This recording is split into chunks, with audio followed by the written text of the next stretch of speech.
Do you find yourself constantly waiting? Waiting for the weekend, waiting for the next phase, waiting for your vacation, waiting for that one day in your life when things will finally fall into place and you will start feeling so much more lighter. You know what? What if the goal is not to escape your life but to just redesign it? Hi, and welcome back to another episode of the Flight to Fulfillment podcast. I'm your host, Ratika Seth, your life enhancement coach and the founder of the Freedom Divas Hub.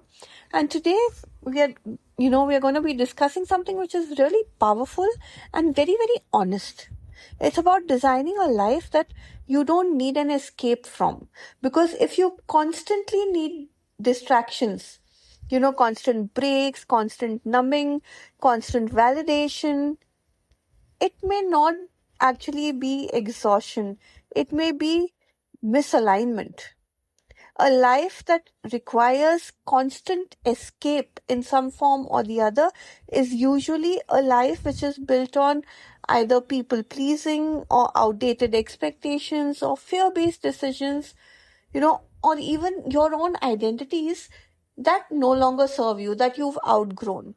So, today let's talk about how to gently and intentionally redesign your life so that you don't need to escape from it. You don't need to, think or wait for the next vacation. You actually start enjoying every moment as it is. So, these are the 5 steps to design a life you don't need to escape. Firstly, be truthful, be honest with yourself. Ask yourself, what is it that is draining you?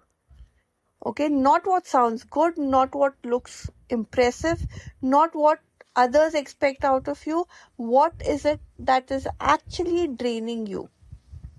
Is it your schedule?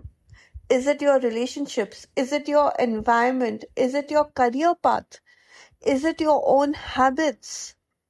Clarity begins with honesty. You have to be honest with yourself. You cannot redesign what you refuse to acknowledge. So begin with at least being honest with yourself.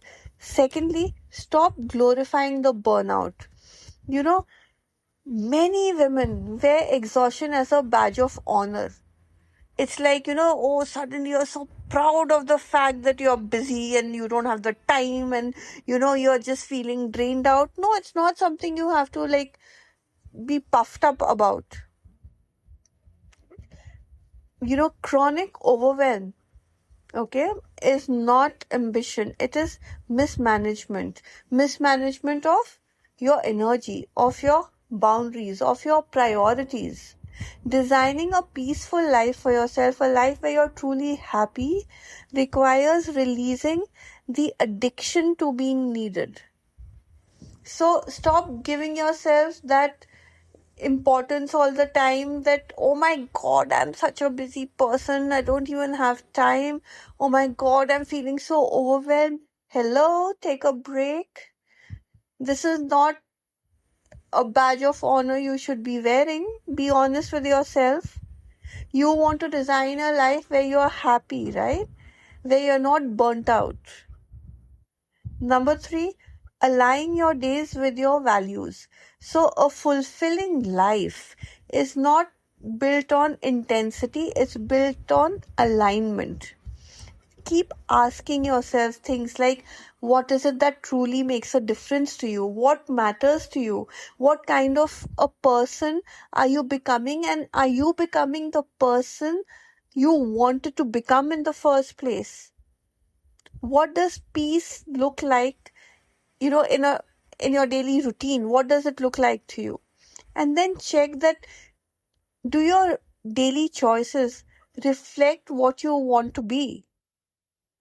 Big dreams mean nothing if your everyday life feels heavy. Number 4, reduce before you add. So when life feels very, very overwhelming, over demanding, most people try to, suddenly add a new routine or try a new productivity hack or just leave everything, now set a new goal altogether. And or and even tell yourself, okay, this is how I'm going to improve, and make a big self improvement plan, so to say. But the answer is not adding these things. It's actually subtracting things from your life. So start making fewer commitments. you know make your over explaining lesser.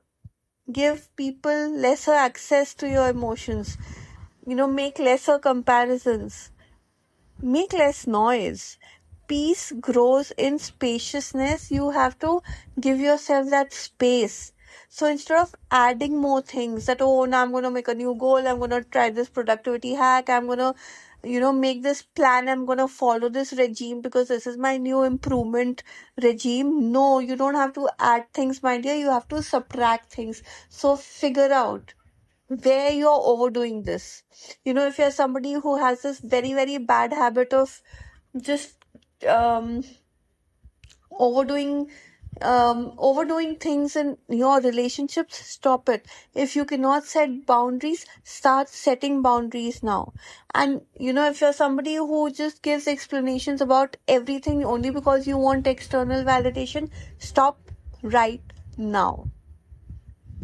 Number 5, you have to uh,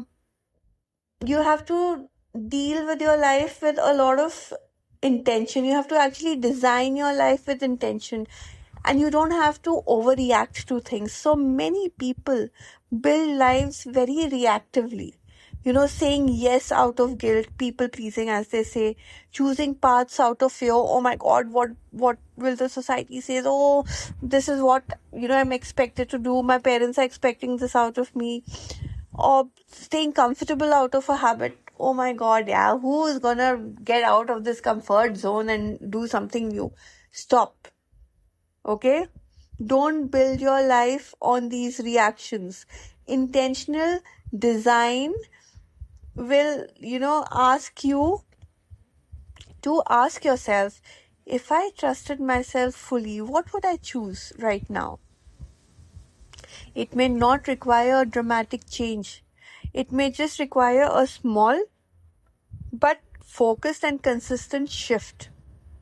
Maybe you have to start making new boundaries. Maybe you have to just inculcate a new habit, or just have a honest, brave conversation with somebody, or just set a new standard. Your life transforms through micro decisions that you make each day, every day. So, my beautiful soul, you are not meant to survive your life. You are meant to live your life. So come out of this survival pattern of yours. You deserve a life which feels free, steady, intentional, aligned, spacious, fulfilling. Not just a life that on paper looks very impressive. So if you've been craving escape, maybe it's not about weakness. Maybe it's wisdom asking you to just redesign everything for yourself right now. And maybe now is the time, as you hear me. So if this episode today resonated, like, comment, share it with somebody who needs to hear this today. And don't forget to subscribe to the Flight to Fulfillment podcast on either YouTube or Spotify or Apple or Substack, wherever, my dear, you're more comfortable, so that you don't miss out on a single dose of inspiration coming your way. Until next time, this is me, Ratika Seth, your life enhancement coach, signing off for now, but asking you to choose alignment for yourself. Choose peace for yourself. And come on, you can design your life. So design a life that feels like home to you. I'll see you the next time. Bye-bye.